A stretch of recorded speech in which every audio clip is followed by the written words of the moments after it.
성경을 찾아주시죠. 사도행전 2장 29절부터 42절까지 말씀입니다. 광고 드릴 것은 내일 온센토입니다. 온 가족들 함께 나와서 행복한 시간, 또 즐겁게 하나님 앞에 나오고 또 간절히 부르짖는 온센토가 되기를 바랍니다. 성산 하모니 대교구에서 또 정성껏 준비를 해주셔서 감사하고요.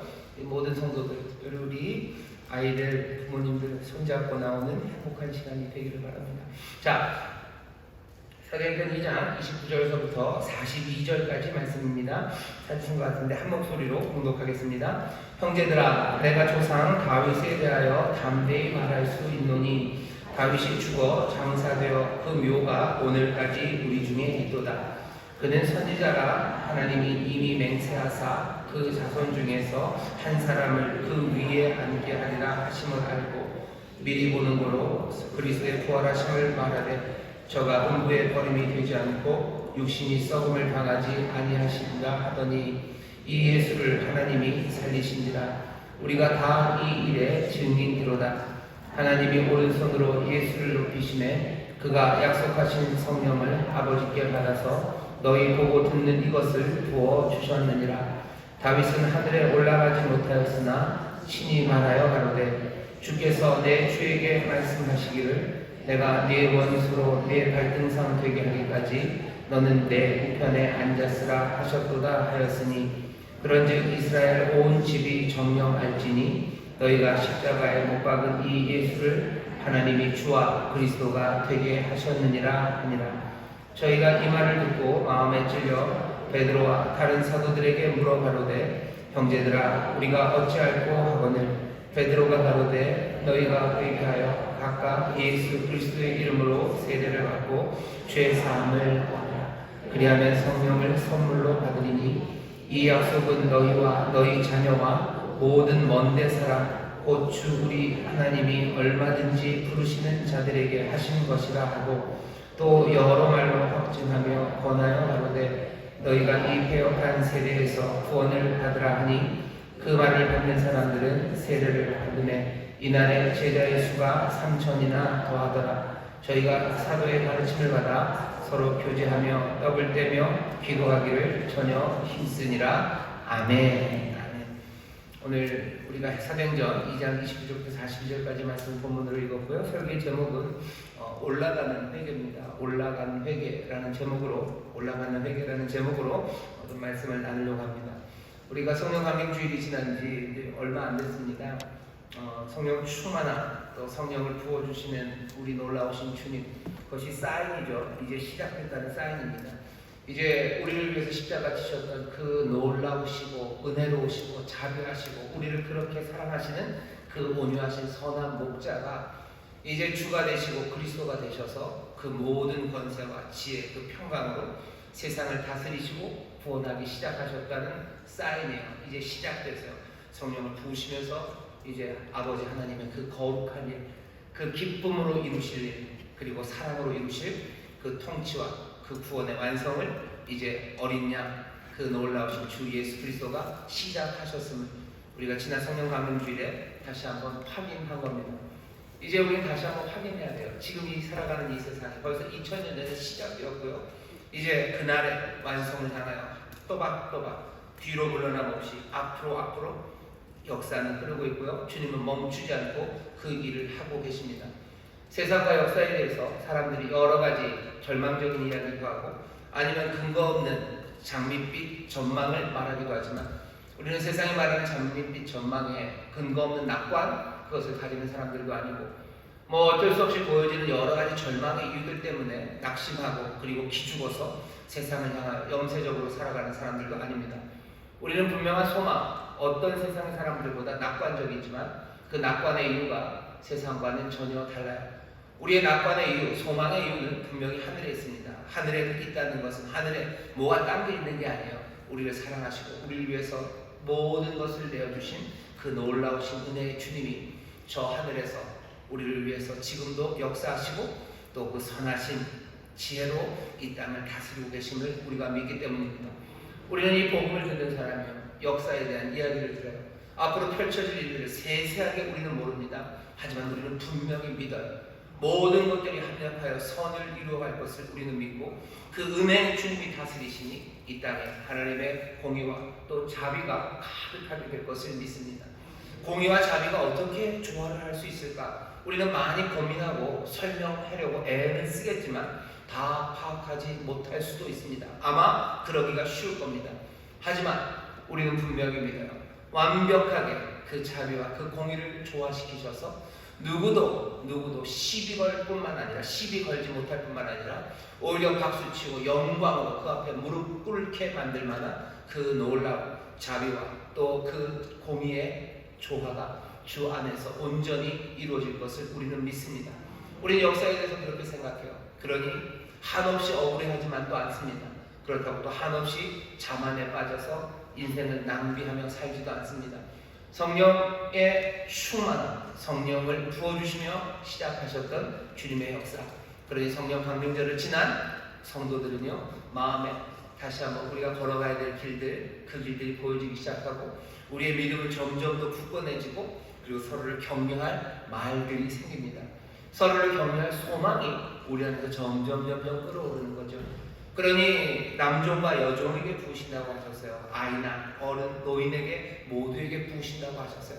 하나님의 사람들은 아이건 아니면 나이가 많건 아니면 남자건 여자건 어떤 종류, 어떤 자리에서 살아봤든 간에 이 꿈을 또 이 환상을 가득 보고서요, 이 하나님의 뜻을 말하는 사람들입니다. 서로에게 얘기하셔. 그리고 세상에 대하여 얘기하십시오. 주님이 다스린다고 얘기하셔. 역사에 하나님의 소망이 가득하다고 얘기하셔. 사람들 너희들 헛꿈 꾼다고 사람들 얘기할지 몰라요. 어쩌면 우리도 꿈꾸는 사람들입니다. 하지만 이 꿈은 그냥 라면을 많이 먹어서 꾸는 꿈이 아니고요, 성령께서 우리에게 주시는 꿈이에요. 주께서 역사하시기 시작하셨기 때문에 우리가 꾸는 꿈입니다. 그러니 우리의 꿈이 현실이에요. 우리의 믿음과 소망은 헛된 것 아닙니다. 바라는 것들의 실상이에요. 보이지 못하는 것들의 증거로 우리가 붙잡는 믿음과 소망의 사람들입니다. 이 꿈 같은 이야기가 믿어지고 그 꿈 같은 이야기에 내 삶을 걸 수 있다는 것, 그것은 우리 안에 성령님이 역사하신다는 증거예요. 하나님의 뜻이 이루어지고 있으니까 뭘로 제일 확인됩니까? 우리가 여기 이 꿈을 향해서 이 믿음과 이 소망으로 살아가고 있다는 것, 이것이 주님이 다스리고 있다는 놀라운 증거입니다. 오늘 그 귀한 성령 강림이 있었던 그날 베드로가 한 설교가 오늘 본문의 절반입니다. 오늘 여기 본문 36절까지가 베드로가 한 설교예요. 그리고 37절부터 그 설교의 결과입니다. 오늘 이 말씀을 읽으면서 먼저는 이것부터 생각하셔야 됩니다. 성령 세례 받고 성령이 오시면요, 사람이 변합니다. 사람이 변해요. 베드로가 변했죠. 여러분들 잘 아시는 것처럼 베드로는 예수님 잡혀갔을 때 대제사장의 뜰에서 예수님을 3번이나 부인했던 사람이에요. 조그만 계집아이 여자 종이 뭐라고 물어보니까 거기다 막 펄쩍펄쩍 뛰면서 예수님 모른다고 막 욕하면서 저주하면서 예수님 몰랐다고 말했던 사람이 베드로입니다. 그런데 지금 여기 베드로가 그 예루살렘에서 상황이 더 나아진 건 없어요. 예수님이 대제사장의 집 앞에서 집에서 재판을 받을 때도 상황은 굉장히 불리하게 돌아간 거죠. 하지만 지금은 좀 더 불리합니다. 예수님이 죽으셨어요. 그리고 그때 부활했다는 소문이 돌기 시작하니까요, 그 권세 있는 사람들은, 예수 믿는 사람들, 이러면 안 되겠어요. 뭔가 위기감이 느끼죠. 이거 완전히 뿌리를 뽑아야 되겠다는, 어쩌면 가가보고 다니면서 철저한 수색 그리고 감시가 이전보다 더 심했었을 그런 시간입니다. 그런데 성령으로 충만함 받은 이 사람들이 밖으로 뛰쳐나와요. 그리고 베드로는 예루살렘에 있는 모든 사람들에게 이 설교를 합니다. 이 설교가 사람들에게 아부하는 설교도 아니에요. 미안하다는 이야기를 지금 전하는 것 아니에요. 너희가 하나님의 아들을 죽였다고 정말로 무시무시한 선고를 내리면서 이 복음을 선포합니다. 어떻게 사람이 이렇게 변할 수 있습니까? 사람이 변할 수 있습니다. 성령 세례는 사람을 바꾸어 놓습니다. 오늘 이 말씀을 보면서 먼저는 거기서부터 시작하셔요. 성령 세례 사람을 바꿉니까? 사람을 바꿉니다. 다락방에 있어야 되는 사람을 광장으로 내어봅니다. 성령 세례 받으면 내가 있는 공간이 달라져요. 다른 곳에 나와요. 그리고 다른 일을 하기 시작합니다. 우리의 삶에 성령이 임하시면 우리가 어떻게 될까?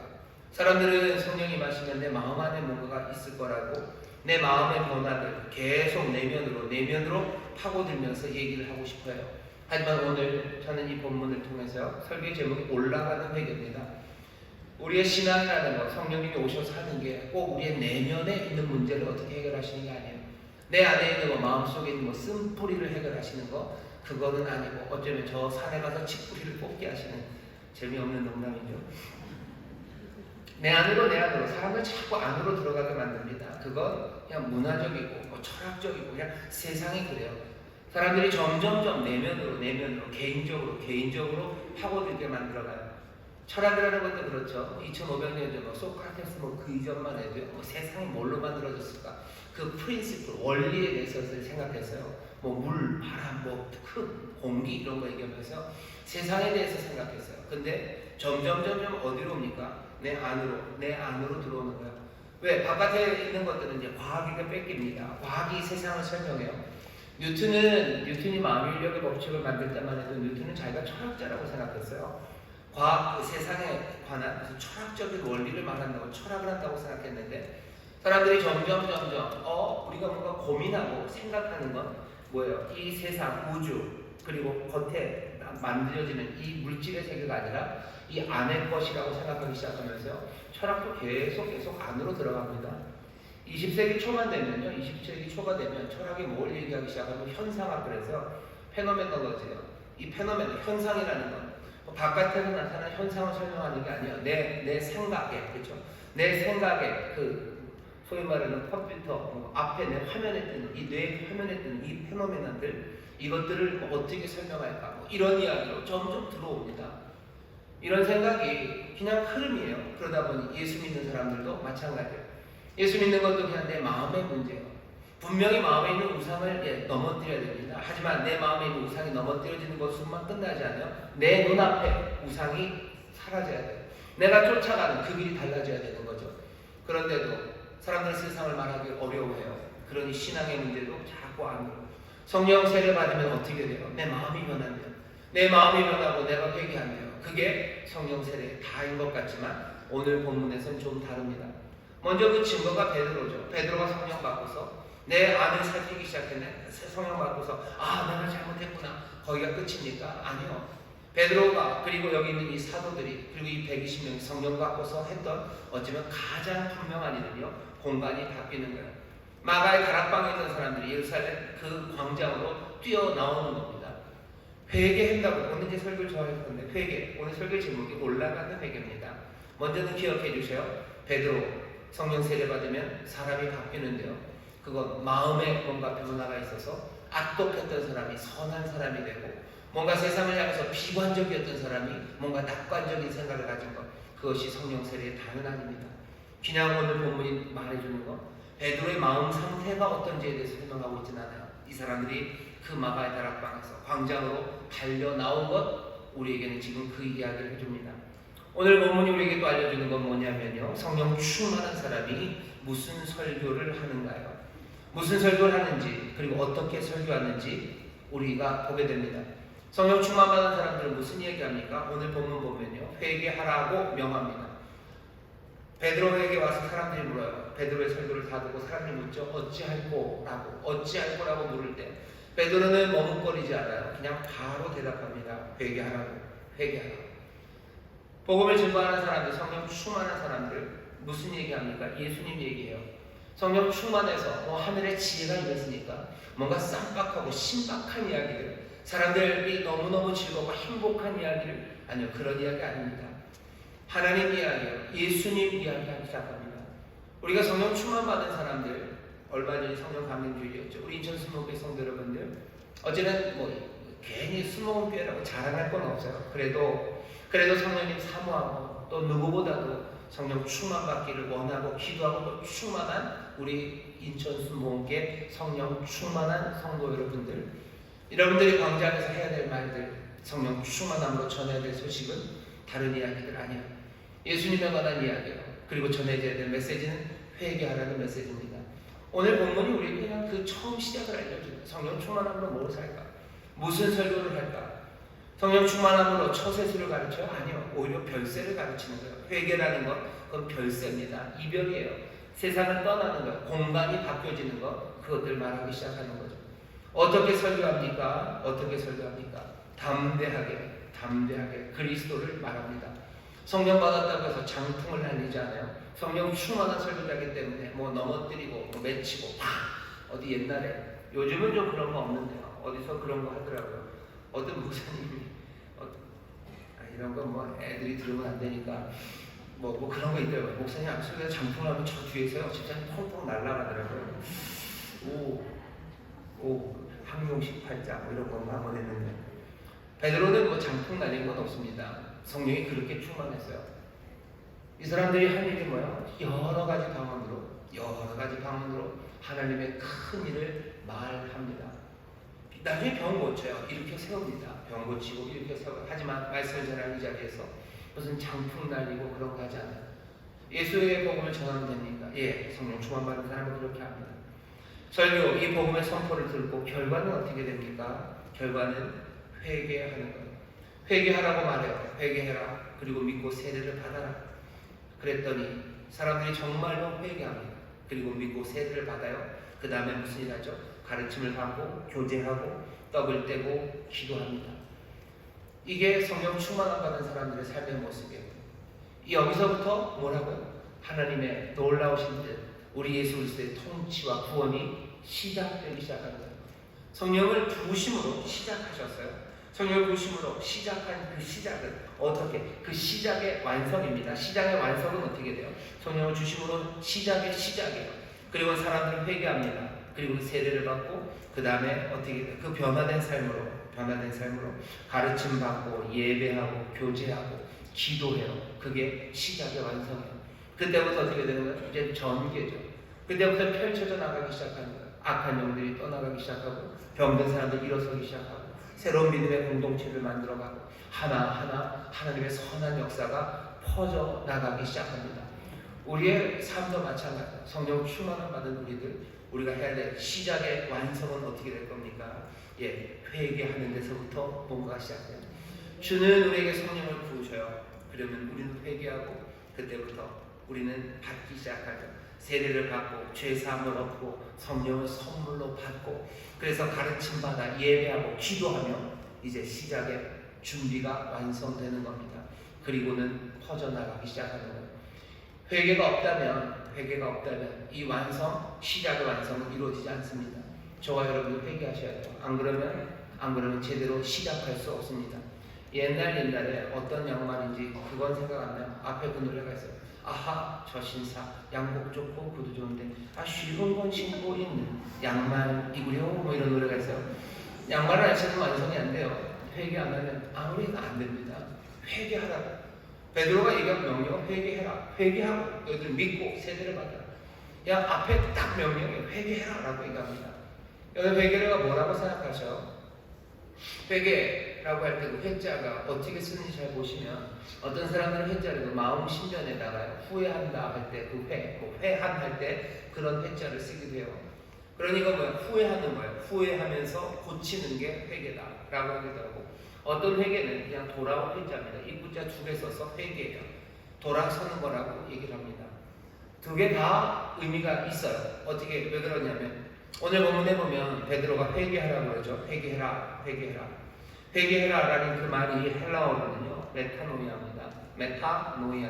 노예오 그러면 생각한다는 거예요. 노예오 그 뭔가 좀 노이 이런 거 들어가면 생각한다는 뜻이 있다고 이렇게 좀 눈치를 채시면 좋아요. 헬라어에서 메타는 애프터라는 뜻이에요. 나중에 뭐가 일이 지나서 메타노이에오 그러면 뭔가 일이 지나서 나중에 생각하는 거예요. 나중에 생각을 전과 달리하는 거겠죠. 똑같으면 그냥 똑같았을 때 메타노이에오 다시 생각해요. 다르게 생각해요. 그러니 지난번의 생각을 달리하는 거예요. 시간이 지난 후에 거기에는 늘 사람들이 연약하고 부족하기 때문에 다시 생각해보면 후회할 일이 생깁니다.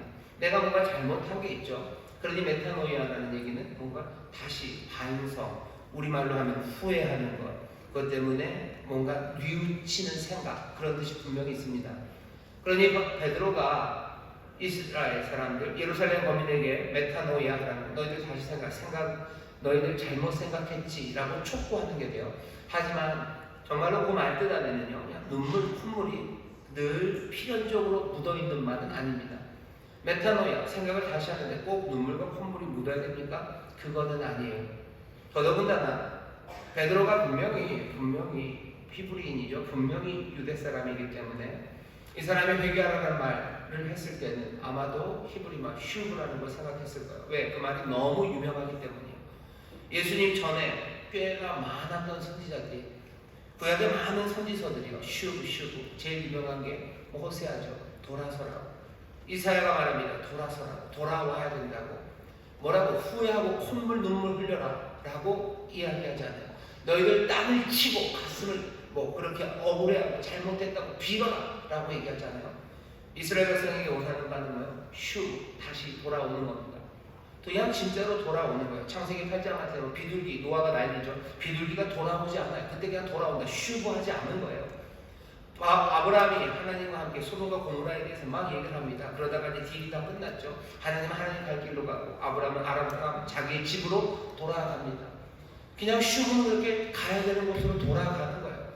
여기 있는 슈브가 제가 보니까 설교를 준비하면서 보니까 민수기 10장 36절이 좀 제일 특별합니다. 민수기 10장 36절에 보면요, 하나님의 구름이 움직여요. 괴가 가기도 하고요, 하나님의 괴가 멈춰 서기도 합니다. 모세가 말하는 하나님의 괴가 멈춰 섰을 때는 여호와여 이스라엘에게 돌아오소서라고 번역이 되죠. 이스라엘에게 슈브 오시래요. 이스라엘에게 오시라고. 어디 멀리 가지 않으세요. 괴가 여기 있는데 언약궤가 여기 어디 가십니까? 그런데 뭐라고? 여호와여 돌아오소서. 그러니 그 슈브는 그냥 당연히 돌아오는 것뿐만 아니라 새롭게 하고 회복하고 뭔가 새 일을 만들어낸다는 뜻입니다. 베드로가 이스라엘 백성들에게 성령 충만해서요, 너희가 예수를 죽였다 말하며 너희들 회개해라 라고 말할 때는 너희들이 잘못했으니 눈물 흘려라, 너희들 잘못했으니 반성문 써라, 너희들 이 말을 듣고 왜 마음이 안 아프냐, 지금 감정에 이야기하는 것만은 아닙니다. 내 내면적인 무슨 움직임을 촉구하고 있는 게 아니에요. 훨씬 더 다이나믹합니다. 너희들 잘못했어요. 그리고 이제는 여호와 하나님이 그 예수를 그리스도 주가 되게 하셨으니 그 주가 새 일을 행하니 너희들 어떻게 하라고요? 너희들 회개해라. 메타노이아, 너희들 생각 다시 하고 다시 돌아서라. 예수님 이 땅에 오셔서 설교하시고 회개하라. 천국이 가까이, 하나님의 나라 갖고 왔어요. 공간처럼 얘기하죠. 공간처럼 갖고 왔으면 어떻게 해요? 그 나라를 향해야 돼요. 그 나라를 영접하며 나가는 거지. 하나님의 나라 가서 회개해라. 너 눈물 흘려라. 콧물 흘려라. 하나님의 나라 가서 큰일 났다. 너희들 마음이 얼마나 아프고 얼마나 슬프냐. 왜 안 슬퍼하냐? 우리가 슬픔을 강요하지 않습니다. 성령 충만 받게 하면 성령께서 우리를 다시 생각하게 하면서 우리의 잘못들을 돌이키고 또 우리의 잘못 때문에 우리 주님이 돌아가신 것, 피 흘리신 것, 그거 생각하면 우리 마음에 눈물이 납니다. 우리 때문에 아프셨어요. 그런 우리에게 은혜와 자비와 긍휼을 베푸셨어요. 그러니 회가 분명히 있어요. 하지만 우리에게 요구하는 것, 그 회를 요구하는 게 아니에요. 이 붙자 쪽에 돌아오라고 얘기하는 거예요. 왜? 눈물 어쩌면 좀 모질지 모르겠지만 눈물 안 흘려도 돼요. 콧물 안 흘려도 돼요. 중요한 건 뭐예요? 그 나라를 향해서 오면 되는 거예요. 꼭 눈물 3바가지를 들고 내가 하나님 나라를 가야 되는 건 아닙니다. 내가 꼭 콧물 1바가지, 티슈 1통을 들어야 내가 거기 가는 건 아니에요. 내가 나에게 원하시는 건 하나님의 나라, 그리고 회개하라고, 돌아오라고. 비둘기 돌아오듯이 돌아오라고. 여호와께서 다시 새로움을 이루기 위해서 오시듯 그렇게 오라고.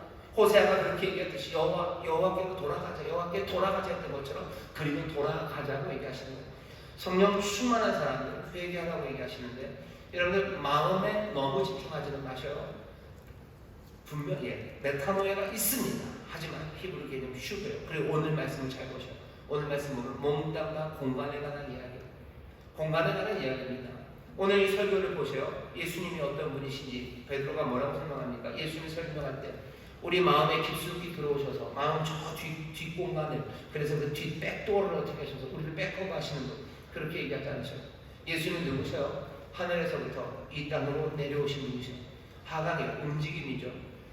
자기를 다 비우시고 여기에 내려오신 분이죠.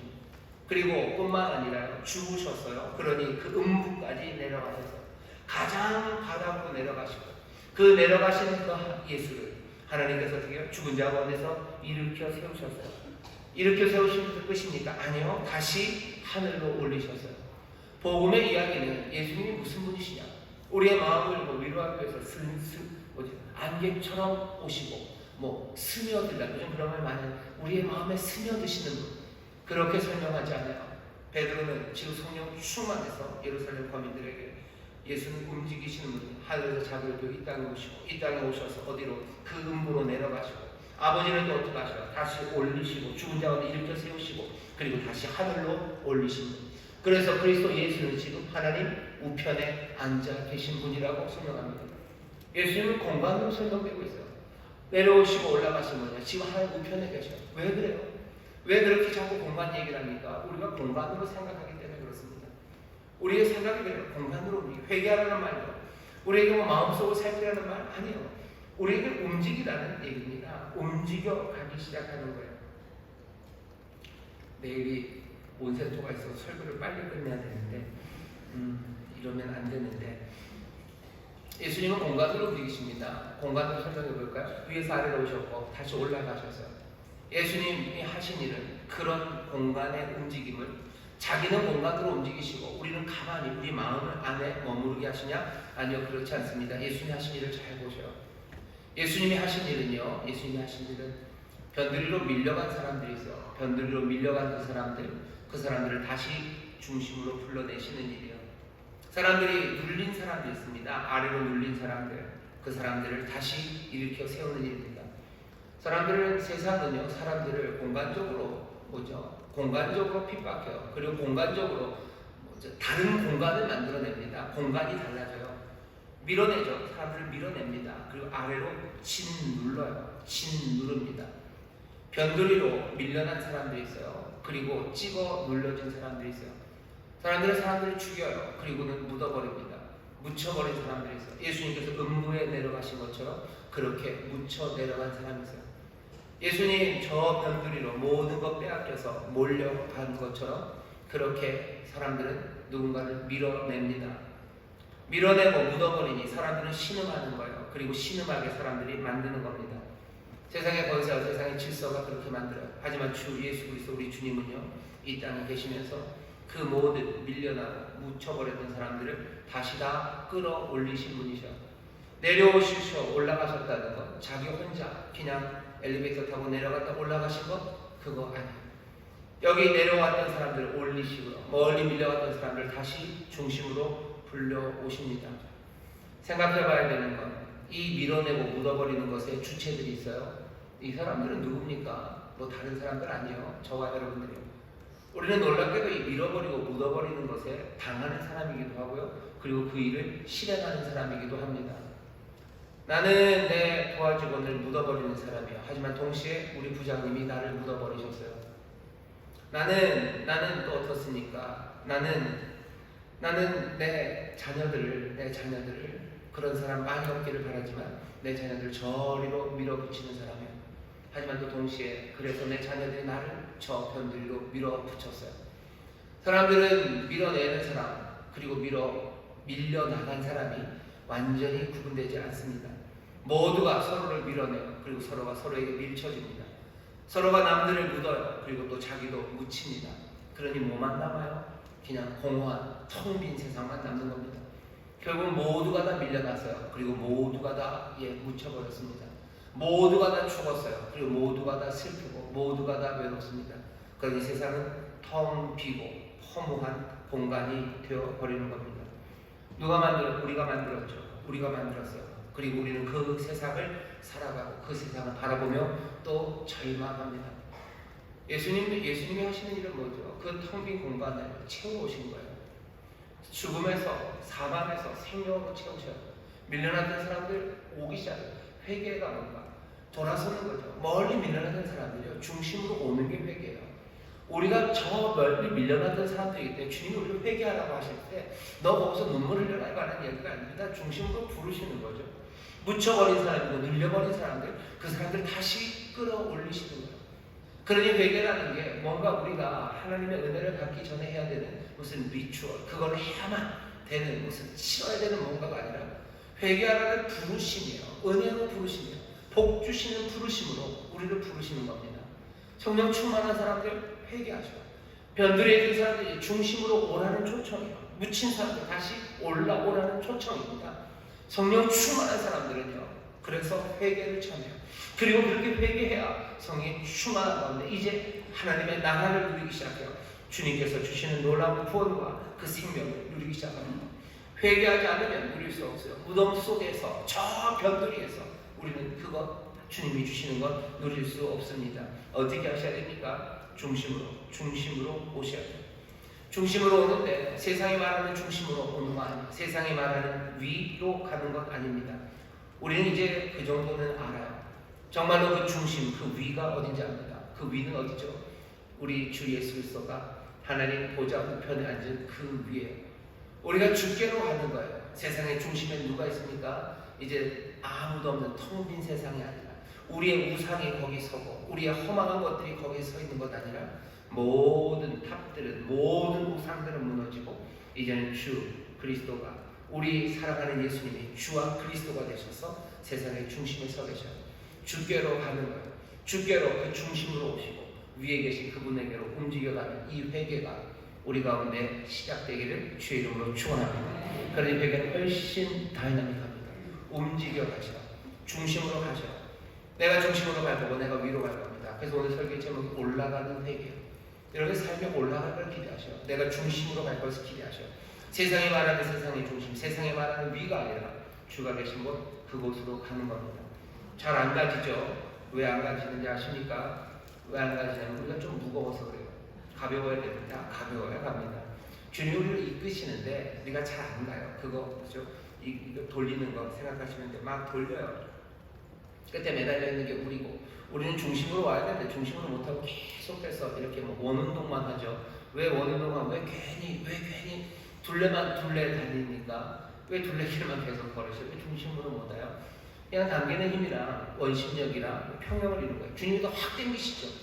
주님은 그렇게 뭐 폭력적이지 않으셔. 충분하게 당기셔요. 예, 충분하게 당기시고 은혜로 신실하게 우리를 중심으로 지금 부르시고 당기시는 거예요.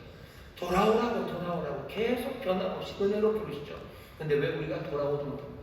중심으로 오라고, 여기 이 삶의 중심에 와서 이 세상을 가득 채우라고 말하는데도 우리는 왜 못 오고 뺑뺑 돕니까? 우리의 질량이 그만큼이기 때문에 그래요. 이 질량이 더 무거워지면요 아마 튀어나갈 겁니다. 하지만 이 질량이 가벼워진다면 어떻게 되겠어요? 이 원운동은 그쳐질 거예요. 그 다음부터 당기는 힘에 의해서 그냥 주께로 은혜에 끌려 들어갈 겁니다. 우리가 해야 될 일, 무게를 줄이는 일이에요. 어떻게 무게를 줄입니까? 덜어내셔야죠. 욕심 내려놓으셔야 돼요. 우상 버리셔야 돼요. 내 움켜쥔 손 그거 풀어놓기 시작하셔야 돼요. 그러면 움직이십시오. 내가 욕심을 버리고 움직이기 시작하셔. 내가 욕심을 버리면 당겨집니다. 주께로 가기 시작해요. 내 우상을 버리기 시작하면, 그리고 내 움켜진 손 놓기 시작하면 나는 가벼워지고 주께로 중심으로 회개, 내 삶의 변화가 아주 다이나믹하게 이루어집니다. 성령 충만한 받은 사람들은 그런 사람들이에요. 내가 성령님께 왜 눈물이 안 납니까? 콧물이 안 나니까가 아니라 주여 성령님 내게 충만해. 내가 중심으로 나를 부르시는 하나님, 나를 중심으로 부르시는 주님 계시니 성령님 나를 도우셔서 어떻게 도우셔서 내가 욕심 버리고 내가 가벼워지는 것 나 도와달라고 얘기하셔요. 성령님 나를 가볍게 만들어주셔요. 몸무게 5kg 빼달라는 게 아니고 나를 가볍게 하셔야 돼요. 나를 가볍게 하셔야 돼요. 그래야 나는 주께로 움직여 가기 시작합니다. 다이나믹한 삶이 시작돼요. 위로도 마찬가지겠죠. 위로 못 올라가는 거 무거우니까 못 올라가는 거예요. 왜? 무게에 따라서 그냥 세상에는 만유 인력의 법칙이 적용하죠. 지구에는 중력만큼 땡기는 힘이 있는 겁니다. 그러니 탈출 속도가 안 나오는 거예요. 탈출하려면, 여기서 벗어나려면 뭔가 탈출 속도가 나와야 돼. 속도가 안 나오는 거 방법이 없어요. 우리가 가벼워지면 됩니다. 가벼워지면 올라가요. 독수리 날개 치면 올라간다 그러죠. 우리가 올라가세요. 좋아요. 회개하려는 거예요. 올라가세요. 주님께로 올라가셔. 그 보좌 그곳으로 올라가셔. 어떻게 올라갈 건데요? 가벼워져야 올라갑니다. 가볍게 하셔. 욕심 내려놓으시고 우상 버리시고 움켜진 손 풀어놓으시고, 그러면 우리는 독수리 날개 치고 올라가 주품으로 주께로 더 가까이 가까이 다이나믹하게 회개 돌아서게 됩니다. 구약성에서 그렇게 외쳤던 나를 찾아라 내게로 돌아오라 여호와께로 돌아가자 싸매신다 은혜가 거기 있어요. 위로가 거기 있어요. 돌아가. 왜 못 갑니까? 왜 은혜는 담기는데 왜 못 갑니까? 그 질량 그만큼으로 그냥 빙빙 돌기 때문이에요. 오늘 이 시간이라도 우리의 무게를 그냥 훅 줄이면 우리는 훅 당겨져 들어갈 거예요.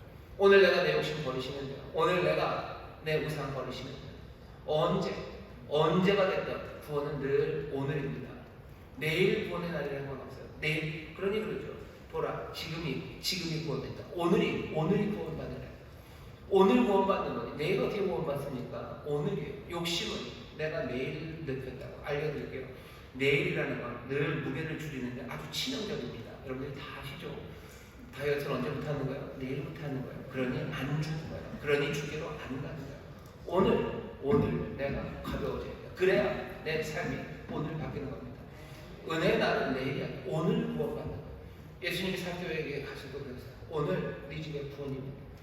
내일 구원받았다는 사람은 제가 다시 찾아봐야 되겠지만 그런 거 본 적이 없어요. 구원은 다 오늘 받는 겁니다. 오늘 이 시간 하나님의 구원, 오늘 이 시간 성령이 우리에게 임하셔서 우리가 회개하고 돌아서는 주께로 그 중심으로 가는 사람들. 주께로 가기 시작하면 변두리 삶이 아니에요. 땅에 묻혀 살아가는 사람이 아니에요. 하늘 그 보좌 주 앞으로 위로 그리고 그 중심으로 가는 삶. 그래서 이 세상을 생명으로 가득 채우는 삶, 그 삶을 살아갈 수 있습니다. 성령이 충만한 사람은 이 회개의 소식을 듣고 회개하는 사람을 나가서 이 회개의 기쁜 소식을 전하는 사람, 그 회개의 다이나믹한 그 움직임들을 세상에 증거하는 사람들입니다. 우리가 우리의 무게를 줄였을 때 얼마나 삶의 중심으로 우리를 끌어가시고 주와 함께 하는 복순이 나에게 지나 날아오르듯 가볍게 살아가게 하시는지 그것들을 보게 하신다. 무거운 게 많으시죠? 무거운 게 많으면 변두리를 밀려나지 않으려면 내가 무거워야 된다고 생각해요. 하지만 그게 틀린 생각이에요. 내가 변두리를 밀려나지 않으려면 무거워야 된다고 생각하는데 그러면 점점 더 밀려갑니다. 원심력 생각하시면 돼요. 점점점 더 바깥으로 나가요. 내가 사람들이 짓밟히고 묻히지 않으려면 내가 뭔가를 가져야 된다고, 내 삶이 무거워야 된다고 생각해요. 아니, 무거우면 가라앉을 뿐이에요. 갇힌 곳, 그리고 묻혀진 곳에서 나올 수 없습니다. 내 삶이 가벼워져야 돼요. 성령 바람처럼 임하셔요. 우리를 가볍게 만드시는 분이셔요. 가볍게 만드셔서 위로, 그리고 그 중심으로 우리를 인도하고 하시니 여러분들 오늘 이 밤에 성령과 함께 가벼워지는 마음에 있는 모든 무거운 것과 더러운 것, 우리를 끌어내리는 것들 다 집어던지시고 회개하시는 그 다이나믹한 놀라운 변화를 누리게 되시기를 주의 이름으로 축원합니다. 주의 이름으로 축원합니다. 베드로가 어떻게 다락방에서 여기 예루살렘 광장으로 나온다 보셔요. 다른 것 없어요. 성령의 충만한 건 회개하고 욕심, 두려움, 뭔가 얻으려는 거 다 내려놓고 주님 의지하고 움켜쥐성 풀고 그 다음부터는 나올 수 있습니다. 기도하겠습니다. 하나님 감사합니다. 오늘 이 밤에 우리 사랑하는 성도들 모였습니다. 성령 강림 주일을 지나며 성령 놀라우신 은혜가 우리 가운데 부어졌습니다. 새로운 세상이 시작됐음을 다시 한번 확인했습니다. 이제 그 시작하신 일이 우리 가운데 온전히 펼쳐지기를 원하는 주여, 우리가 다시 한번 정말로 회개하라는 초청에 우리가 대답했다는 거 기억하게 하시고 정말로 그 회개의 다이나믹한 변화들, 그 변화들이 우리의 삶에 오늘 이루어지기를 원하오니 오늘 선의의 도우심으로 가벼워지는 하나님의 자녀들 되기를 원합니다. 욕심도 내려놓고 우상도 다 버리고 움켜쥔 손 다 풀어놓고 주께로 향하여 주를 향하여 달려나가는 하나님의 귀한 자녀들 되게 하여 주시옵소서.